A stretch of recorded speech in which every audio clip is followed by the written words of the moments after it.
Merhaba arkadaşlar, hoş geldiniz. Bugün yine bir kitap incelemesiyle huzurlarınızdayım.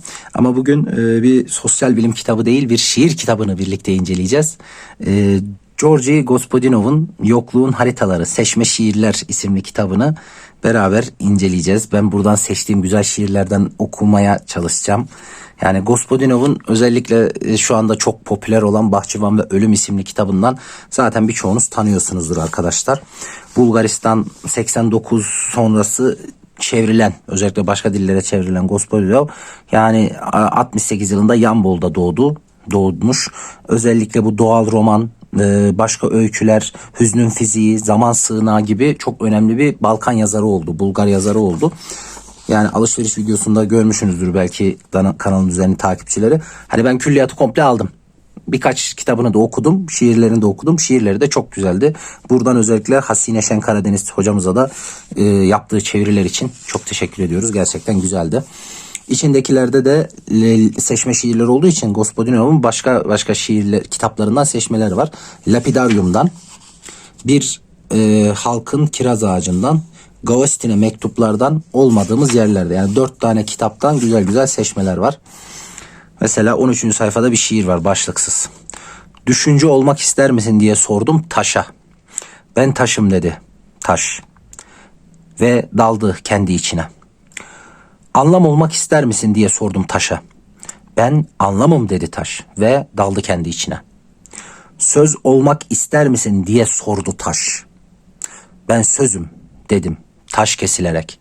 Ve daldım kendi içime. Yunus Emre diye not düşmüşüm. Hani sordum sarı çiçeğe gibi geldi herhalde bana biraz daha.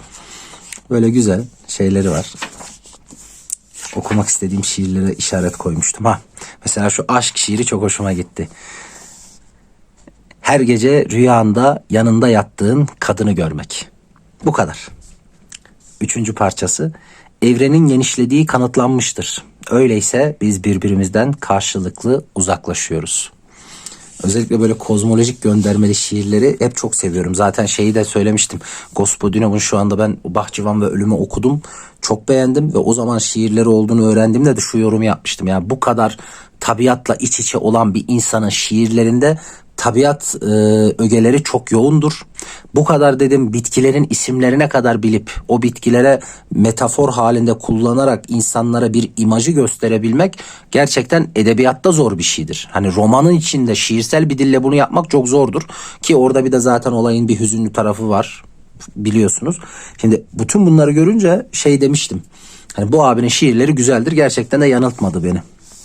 Yazıt mesela, bunu da çok beğenmiştim. Zira kelimelerden kaçmak kolaydır. Ya susup yuttuklarımızdan nasıl kurtaracağız kendimizi?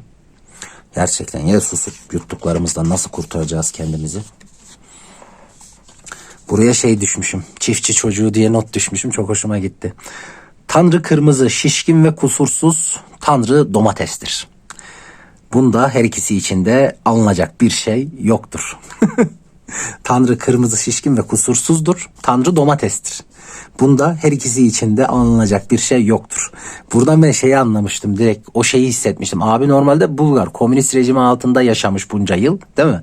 Haliyle Hristiyan aslında ama özellikle deminki o taşla konuşmasında Yunus Emre notu düştüğüm gibi şurada da Tanrı domatestir meselesindeki o özellikle inanan insanların tabiata ve dünyaya bakınca o Tanrı'nın yaratma sanatını görme şeyi vardır ya, istidadı vardır ya, hani bir bakar domatese kokusundan falan, onu gördüm ben bu cümlede. Yani Tanrı kırmızı, şişkin ve kusursuzdur. Tanrı domatestir derken hani Tanrı domates demiyor tabi, haşa, ama o sanki ben o domatesin yaratılmışlığında, o güzelliğinde, şişkin, kusursuz kırmızılığında Tanrı'nı gördüğünü düşündüm.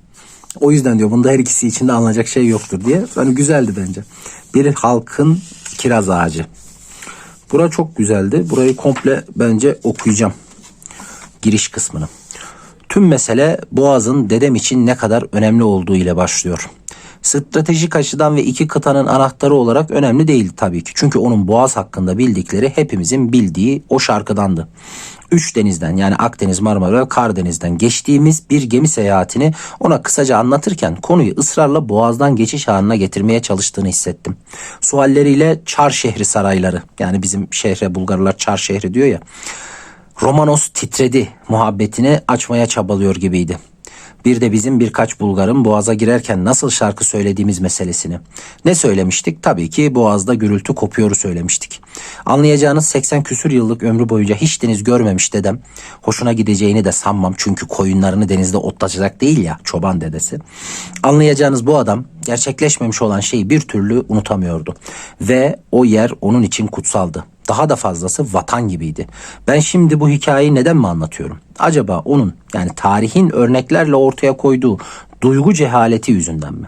Yoksa boğazda gürültü kopuyor ve bahçe aleti sandıkları ile koyun bakımı arasına sinmiş coşku yüzünden mi? Gerçekten Bulgar burayı seçmemin sebebi de oydu yani. Hani burada mesela Boğaz'da gene bizim Boğaz'ı anlattığı yerler var. Bulgaristan. Mesela baba evini burada işaretlemişim. Türk kiremitli beyaz çit duvarın üstünde bir kedi. Gün batımıyla alevlenip bir anda olgunlaşan elmalar. Duvar kenarında dikenler, sakallı ölüler. Kapıları söküp odalara serilmiş karanlık. Bir ev yılanı eşiğin altından eski ev sahibi gibi süzülüyor. Beni içeriye davet ediyor babamın gözleriyle. Çok güzeldi.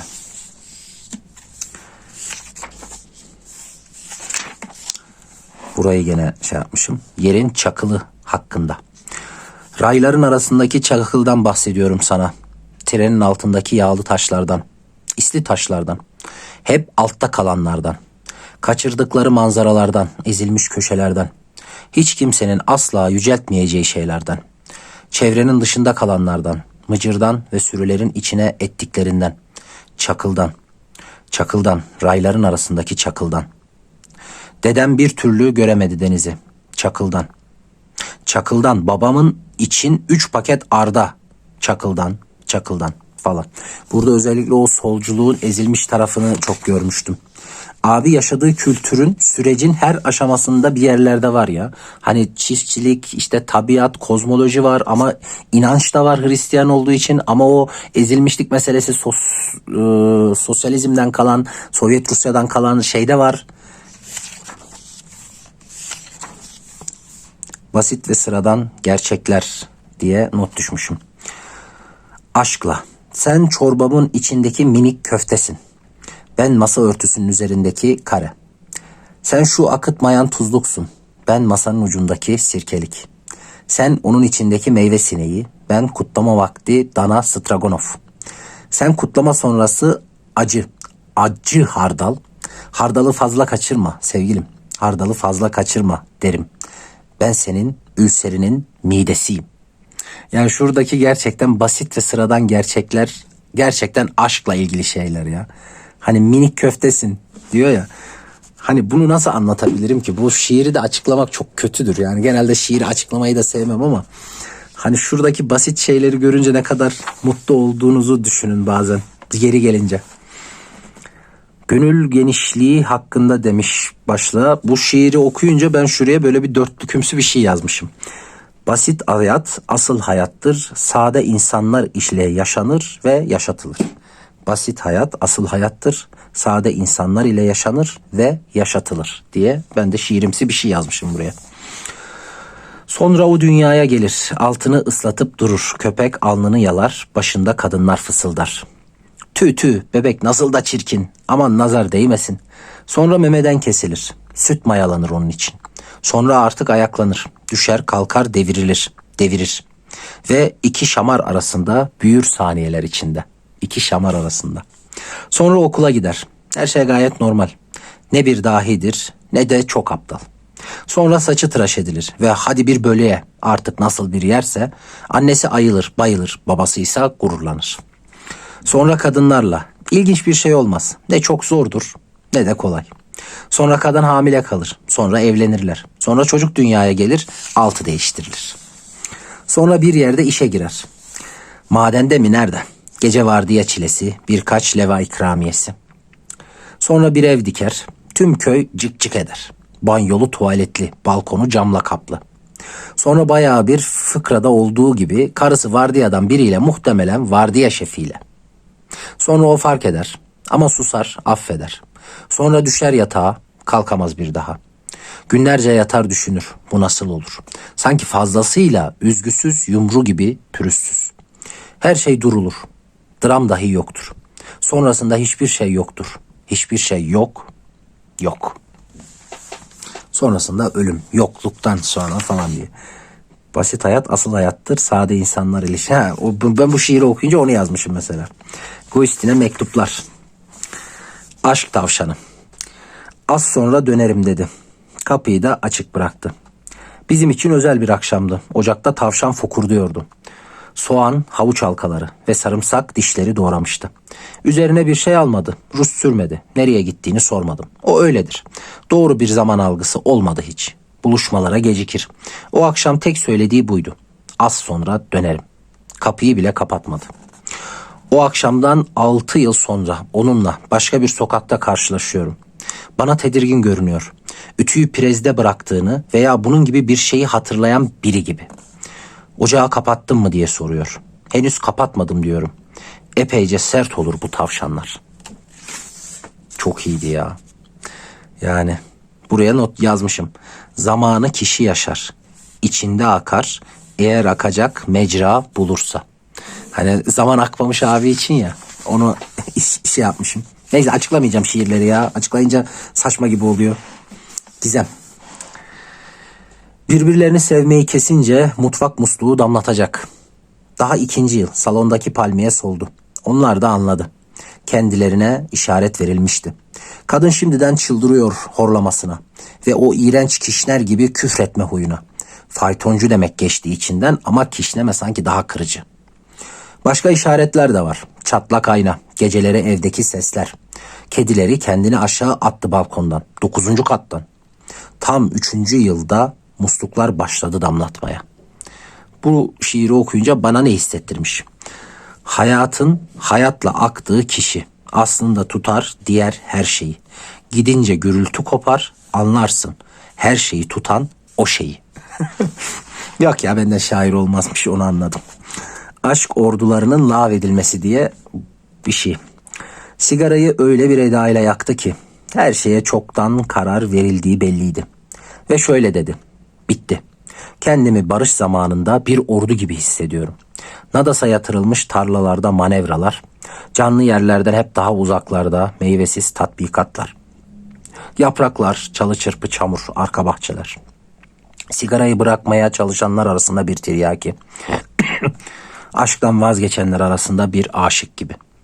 Oo sen bunu uzun zamandır düşünüyormuşsun dedim. Kulağa şiir gibi geliyor. Bana sonu kalmış. İşte yaralıyım. Çok hafif yaralı. Ve kanıyorum garip bir şekilde barış günlerinde. Burada da ordu ve barış zamanı metaforu çok hoşuma gitti. Bu şiiri okuyunca ne yazmışım ben? Heyecanla başlar aşk yığını, sefere hazırlık için. Sefer bitince ikmal edilemez ordu ve terhis edilir askerler. Hadi bakalım. Ben ne demek istedim? Burada başka hata bir işaret koymuşum. Kiminle konuşur kendi kendine konuşanlar? Onlarla kim konuşur? Ve neler der onlara? Çünkü tek duyduğum verdikleri cevaplar.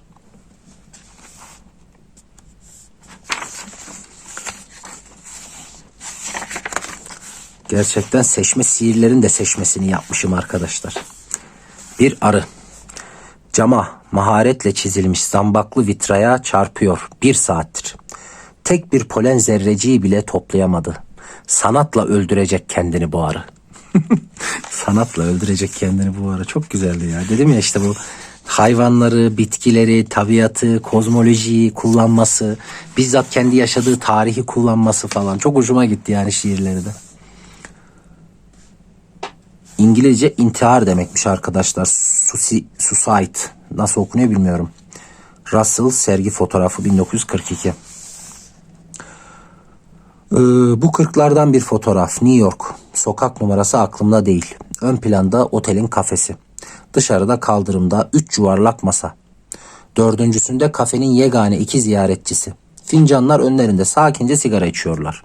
Etraf ıssız ve tam o anda yukarıya baksalar orada bizim için bu fotoğrafın merkezi 9. ve 8. katların arasında sinek gibi, baskı hatası gibi düşen bir kadın görecekler. Hikayeye göre fotoğrafçı bir Buffalo Creek Express stajyeri.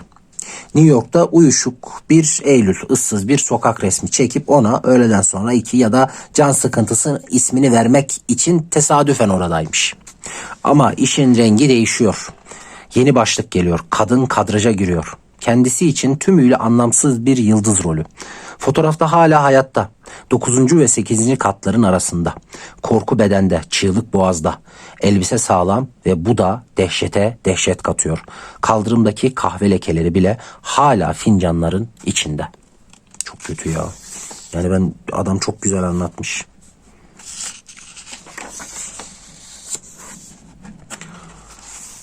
Evet, başka neler varmış? Olmadığımız yerlerdeyiz şimdi arkadaşlar. O bölüme geçtik. Bakalım.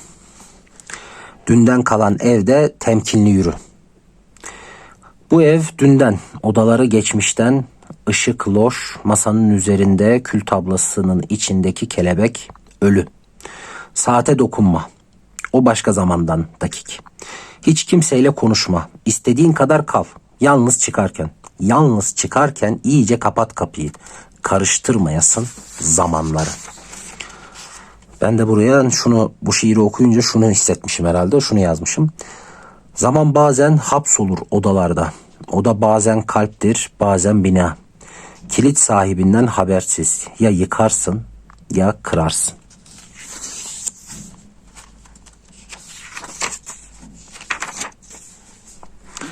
Yeni eve taşınmak. Lale gibi beyaz, boş bir odanın içindeki boş bir vazo için 7 beyaz lale aldılar ve bir yuva oluverdi. Ve bir yuva oluverdi. Çok güzel ya. O son vurgular çok iyi. Sonunda. Başlangıçta kahve vardı. Görünüşe göre sonda da o olacak. Kafe bile aynı. Ebedi dönüş. İşte hesap. 2 kahve, 3 yıl. Birkaç güzel ay. 7 korkunç gece ve pazar günlerinin sıkıntısı. Toplam 6.39. Ayrılık fiyatları sanki biraz düşmüş mü ne? Hayat da pahalılaşmış bu arada.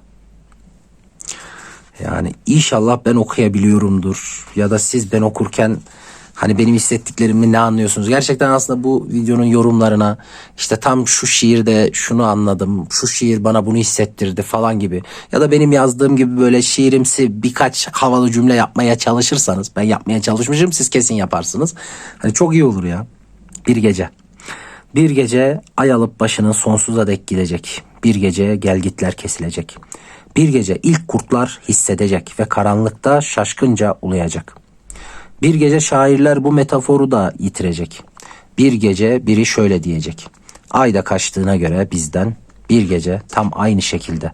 Bir gece sen de bana sırt çevireceksin santim santim. Ben de buraya şunu yazmışım arkadaşlar. Birden, aniden, ansızın değişti her şey. Saniyeye yıllar nasıl sığdı anlamadım. Sanki benimki de biraz şiirimsi olmuş gibi ama biraz gibi. Yağmurun anlık hapisleri başka kaldı mı? Öyle işaretlediğim. Neyse ya bunu geçeyim.